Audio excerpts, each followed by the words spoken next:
Hello friend, स्वागत है आप सभी का आपके अपने यूट्यूब चैनल एसएसटी क्लासेज में। दोस्तों, आज हम कक्षा 10 भूगोल अर्थात ज्योग्राफी के इकाई 1 जिसका नाम भारत संसाधन एवं उपयोग है, उसका लघुत्तरीय प्रश्न देखने वाले हैं। तो प्रश्न है कि संसाधन को परिभाषित कीजिए।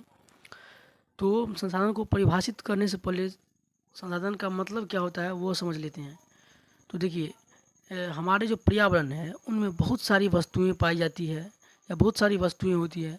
तो उनमें से जो वस्तुएं हमारी आवश्यकताओं को अर्थात हमारी जो ज़रूरतें हैं, हमें जिस चीज़ की आवश्यकता है उस आवश्यकता को, उस ज़रूरतों को जो वस्तुएं पूरा कर सकती हैं, उस वस्तु को हम लोग संसाधन कहते हैं। तो परिभाषा क्या है कि हमारे पर्यावरण में पाई जाने वाली वे सभी वस्तुएं, मतलब हमारे पर्यावरण में जितनी वस्तु पाई जाती हैं वो सभी वस्तुएं जो हमारी ज़रूरतों को पूरा कर सकती हैं, संसाधन कराती है। अर्थात हमारे पर्यावरण में जो भी वस्तुएं उपलब्ध है जो हमारी आवश्यकता को पूरी कर सकती है, उसको हम संसाधन कह सकते हैं। तो अब उदाहरण से समझ लेते हैं। तो उदाहरण के लिए देखिए, हवा। हवा भी हमारे पर्यावरण में मौजूद है, जो क्या करता है कि हमें सांस लेने में हमारी आवश्यकता की पूर्ति करता है, इसलिए ये संसाधन है। मृदा यानी मिट्टी।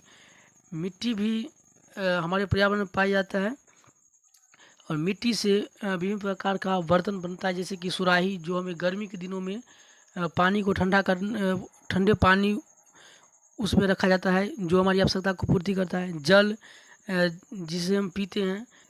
खनिज, ये भी हमारी आवश्यकता को पूर्ति करता है। मछली, जिसे लोग अपने भोजन के रूप में खाते हैं, जो लोगों की भूख को मिटाता है अर्थात उनकी आवश्यकता को पूर्ति करता है। वन, वन से विभिन्न प्रकार की जड़ी बूटियाँ, पेड़ पौधा प्राप्त होता है, जो लोगों की आवश्यकताओं को पूर्ति करता है आदि। तो ये था इसका उदाहरण। अब दूसरा क्वेश्चन है कि संभावी एवं संचित कोश संसाधन में अंतर स्पष्ट कीजिए।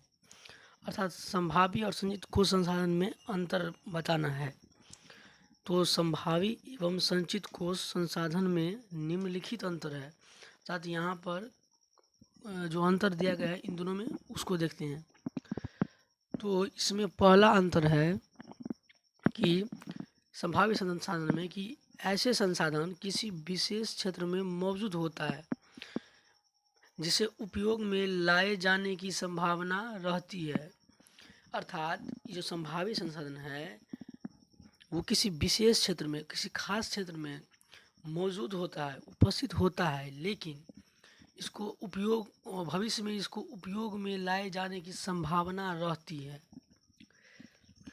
असंचित को संसाधन, तो ऐसे संसाधन संसाधन के भंडार है जिसे उपलब्ध तकनीक के आधार पर प्रयोग में लाया जा सकता है।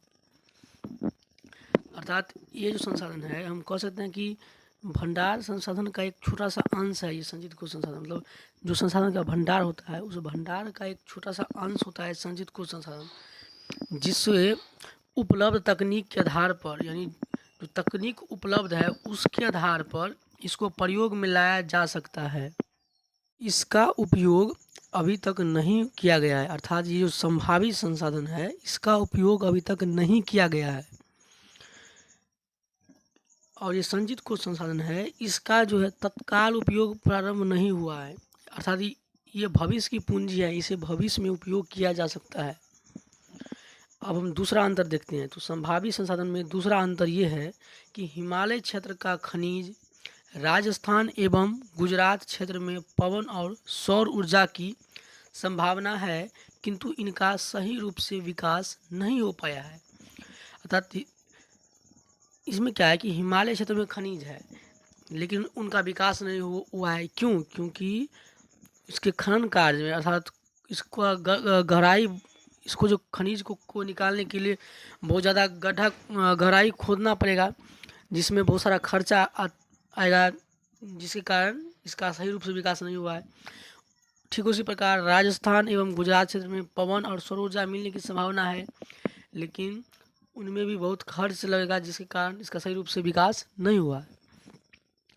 अब संचित कोश संसाधन में दूसरा अंतर ये है कि जो नदी का जो जल है, नदी जल अर्थात नदी का जो जल है वो भविष्य में जल विद्युत उत्पन्न करने में उपयुक्त हो सकते हैं।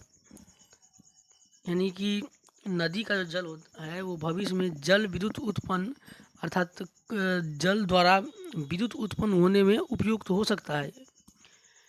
ऐसे संसाधन वन में या बांधों में जल के रूप में संचित है, और ये संचित को संसाधन है वो वनों में अर्थात जंगलों में या फिर बांधों में जल के रूप में जमा है, संचित है।